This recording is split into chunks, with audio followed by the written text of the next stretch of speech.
Hey, Connecticut, this is an incredibly important video of the ATF. Now, what the ATF has done is weaponized itself, allowing Democrats to sell sniper rifles to the Libyan army stolen in Connecticut in the federal case filed by us. We have 128 defendants. But what they're doing here, watch this other incident.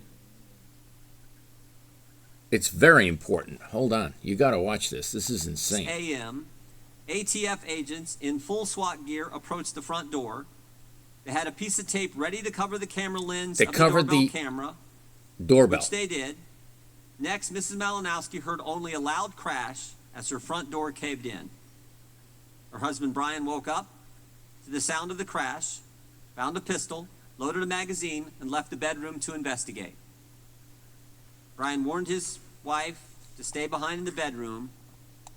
10 carloads of ATF agents turned the power off at a guy's house, broke in, and shot him in the head in 57 seconds. The mayor stubbornly followed him down the hallway. The ATF apparently killed electricity to the home. The front room was usually well lit at night, but Mrs. Malinowski saw only darkness as she peered down towards the front entryway. She could only see shadowy outlines of presumed home invaders standing in her front hallway. That's what Brian saw too. They had a search warrant, shots, not an arrest warrant, to drive them back out of the front door. The ATF shot Brian in the head. His wife was standing inches away from him. A mere 57 seconds. 57 seconds elapsed from the time agents covered the doorbell camera until gunshots erupted and Brian was fatally wounded. 6:02:46 to 6:03:43. Agents immediately dragged Mrs. 6:03 a.m. Now, what they did to Corey Cooper Smith in Connecticut is worse.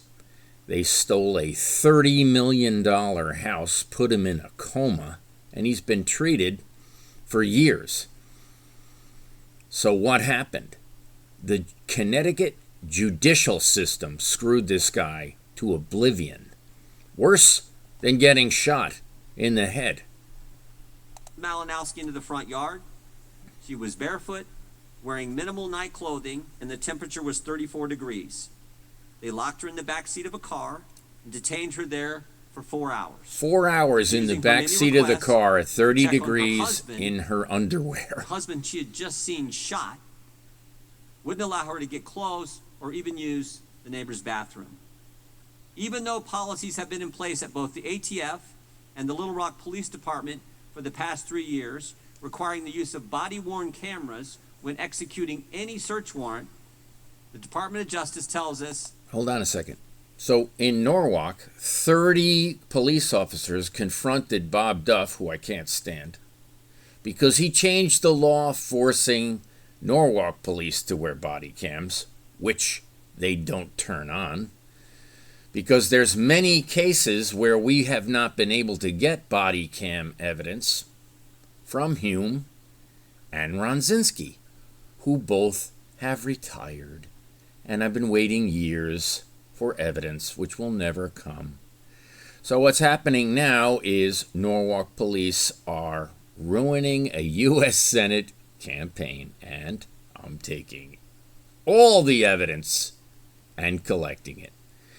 Now we have Norwalk residents changing my registration to the Republican Party and kicking me out of the Republican Party as a Republican candidate in the Chris Murphy race. What you need to watch, folks, is the video. Let's change it. Ready? These are the 10 cars going to the murder.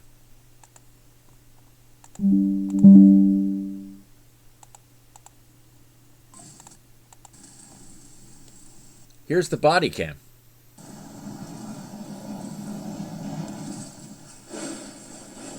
Rolling up on an innocent guy. 10 cars. Covering the doorbell ring. The cops have learned that the doorbell ring normally implicates them in an illegal act. There you go. Watch.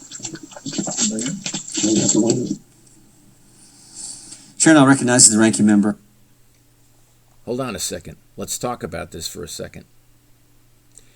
There is doorbell ring camera evidence of a murder in Stamford that Judge Kremrich covered up, where a boy was tased to death at 1:30 in the morning, and the police came back at 5:30 a.m., covered up by Chief Shaw and Larrabee. Chief Larrabee in Stamford put a hit on me, sent a confidential informant with an axe to my house who was hiding in the basement, and I took them to court 3 times, all 3 judges. Provader and Heller and Jacobs all denied the evidence of the murder attempt on my life, okay, at my brokerage firm. Now, they closed the brokerage firm and they stole all the assets. There's $50 million missing. What this video is made for, listen carefully.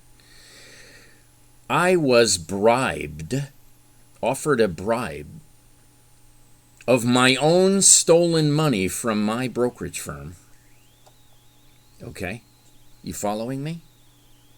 And the bribe was false. So I recorded everything. So I have Norwalk police threatening my life, telling me they're going to ruin, they know where my family lives. They know everyone in my family and where we live. What does that mean? They stole the Corey Coopersmith evidence of the sniper rifle sold to the Libyan army. They hack these computers regularly. We had an alarm yesterday through that door. There's a sliding glass door. Okay, ADT came. We were broken in. This is our, 10th break-in. I had 3 cars stolen. I just had a court date in May where my car was stolen, and they dropped the charge. They dropped the case on. They nollied the case on my way to court, which is insane, folks. We have the state police managing all types of fraud. We have the Norwalk police working with the state police and the Stamford police, making videos of murders and covering them up. So what I'm saying is the only person in the state of Connecticut that can fix this crap is me. The only person willing to run. Hold on, something's happening. I get an alarm. Oh, it's just Pammy. Hey! I'll have to call her back. Connecticut. We are in the middle. Another call. Hey! What up? I'm finishing up a epic video on the ATF breaking into a guy's house, and they murdered him in 57 seconds. They turned the power off. They invaded his home in the middle of the night. They shot him. They dragged the wife out in 30-degree temperature and kept her in the car in her underwear for 4 hours. And on their way into the house, they covered the doorbell ring, just like the Stephen Barrier murder. These are sick people. This is what showed up at my house. Waited for nightfall, sent 6 officers, arrested me with no warrant, didn't tell me why they were taking me away, and I booked me under the wrong name. This is exactly what happened to you? Yeah, this is exactly what happened to me. This is exactly what happened to me. This is what they do. This is what they do. They're unleashed. They think they're above the law. Yeah. This is how the Gestapo works. This is Yeah. how they work. They come to your house. Weaponizing government agencies to rob Americans. Right. Now I'm missing $50 million in securities. Like my Paladin Labs position's worth $37.5 million. Where is it? I don't know. But they stole it from my brokerage firm. They did it with Jim Himes' help, my congressman, because Bank America held the shares, and Bank America is his largest donor. You understand? And I have Zeldin. Oh, I love Zeldin. You hate Zeldin. Oh, I don't know him. Zeldin. He's my congressman, and his major supporter is Citibank, who held my mortgage. That's who stole my house. Oh, Grandpa made a Zeldin contribution, and they... Don't tell me the story again. You've told me... I know, but I'm recording. My dad made a Zeldin contribution, I think of $75, and they changed it to $4,750. Yeah, so the halo on Zeldin's head has to be knocked off, all right? Because he is not what he seems to be. And he was selling or buying secrets from the Chinese in 2011 when he went to China. We've got the Chinese all over Connecticut because our Attorney General is Chinese. Yeah, and it has to do with the wind turbines that they put offshore on Long Island. Exactly. They have wind turbine hysteria going on in Connecticut, and it's a losing proposition from day one. The real big thing is James Comey from Westport sold Hammer Scorecard. He just put out the book called Westport, Comey. Yeah, well, he's saying that Trump's getting ready to arrest him, and he's probably right. And he should be arrested. Yeah, like I said, he sold Hammer Scorecard. And by the way, let's mention that Gorman covered up the entire thing, and now there is a Lieutenant Colonel Davison in charge. Gorman is the googly-eyed guy? He's the guy in New York who's at the top of the New York State parks. Gorman. Oh no, maybe they're related, but Gorman here is the chief administrator of the Connecticut State Police, who is organized crime. Yeah, they're all organized crime. They're lockstep organized crime. Yeah, he's protecting Ted Bromley, who made Biden president. This is why they're coming to Americans' houses and killing them. If you open your mouth or steer to stand up to the tyranny, you get arrested and tormented, and you lose everything. Your 50 million, my house, it's all the same group of organized criminals now in place in the government. It's in the Godfather movie. They say, oh, this year we hire the lawyers, in 10 years we'll be the lawyers. Very right in your face. Well, very right in your face. Right in your face. Imagine being this guy who got his house got broken into at 6:03 in the morning, and I don't have to imagine. It happened to me.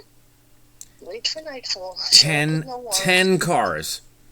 They had a search warrant, but no arrest warrant. Yeah, that's my deal. No warrant whatsoever. No warrants at all. So the guy, fast asleep, wakes up in the middle of the night, is carrying, brings his revolver out into the hallway. They shut the power off. They can't see who's breaking in. And he shot at the video says he shot at their feet to deter them, and they shot him in the head. Of course. That was their plan all along. That's why they shut the power off, so no one could see what they were doing. They also obviously covered the doorbell ring with tape. Yeah, they know what they're doing. It's very well executed. Right. It's a paramilitary operation. Well, the tape that we're going to reveal is going to show 6 cops tasering a kid to death, and the police said that no tasers were used. Right. Well, again... leading to a $30 million bribe, and of which $1.5 million the chief state's attorney, Richard Colangelo, took. Well, it's scary when you have to fight your own police, but we've watched them do it in other countries for years. France, Greece, fighting their own police. Belgium. In the streets. Amsterdam. Mm-hmm. Yep, now it's here in America. Paris. Yeah, right, they're French. They fight their own police all the time because they know it's tyranny. And so we came to America, and Americans really don't know how to fight this because mostly they're traumatized and freaked out. You mean tyranny or tyranny?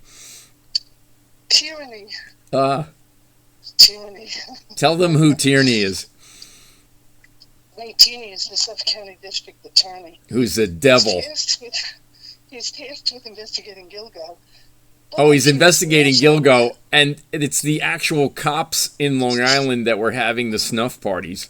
Right, there you go. But more than that is that he was also tasked with investigating the death of the 8-year-old boy, Thomas Valva. That's right. He came through and said, public servants, the government employees are a special class, and there would be no arrests into the investigation of the Child Protective Services crew that let the little boy die.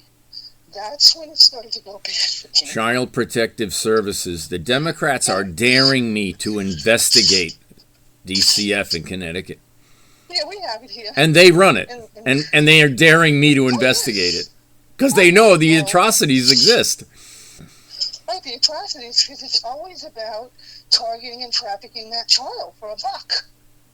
And how do we know that? Because most recently, the college board in New York State had to pay $750,000 fine because the school districts were selling the kids' names to the college board for 37 cents a name. And the college board headquarters is in the Philippines, Manila, Philippines. The number one gang running the Philippines is the Crips. Oh, boy. They run the Philippines. And what's here in Suffolk County? The Crips. Oh, boy. MS-13. Oh, boy. And the most recent arrests of this Brimstone. Yes, I saw that. Those people are bad. It's all here, man. It's all in Suffolk, and it's all trafficking children for money. So, this secret caller is a plaintiff in the Connecticut 5G lawsuit helping us put away Chuck Schumer. Oh, boy. The lifer. The lifer. That guy is the sickest fiend. Worse than Blumenthal. Yep. His bribes are twice what his bribes average twice what Blumenthal's bribed from every concern. Why is that? Blumenthal, Schumer, and Zeldin all go to temple together, honey. Wake up and smell the coffee burning, Catholic boy. Wake up. Hey, I'm pro-Israel. Hey, I'm pro-Israel. Hey, I'm trying to get on Face the Nation because they keep pushing Murphy and his bullshit. Oh, that's just... The guy's a huge psychopath, progressive. Oh, the progressives, oh, God. All right, well, if you put a skirt on, they'll talk to you. Otherwise, they don't want to know you, man. I'm coming with my pink tutu. I don't care what I look like. They really hate men, those progressives. Oof. They hate the traditional Republican family man with Catholic values. Oh, man, you're enemy number one to them. That's a progressive movement right there. You know what's really funny? Progressively destroy your family. You know how every high school has a mascot, and they call it, whoever, the Blue Devils, whatever? My high school was the Crusaders. Oh, okay. I'm like, why are we called the Crusaders? I didn't know we were going to be gunned down in our hallways. Right in your face again, John. Right in my face. Right in front of you. Bless you, my love. I haven't seen you in a long time, so come to the dinner party next Sunday night. I'm making a plan. You're the best. I don't mind having another target on my back. Listen. At least it ain't a tattoo. Yeah, no, that's for sure. Mark of the beast.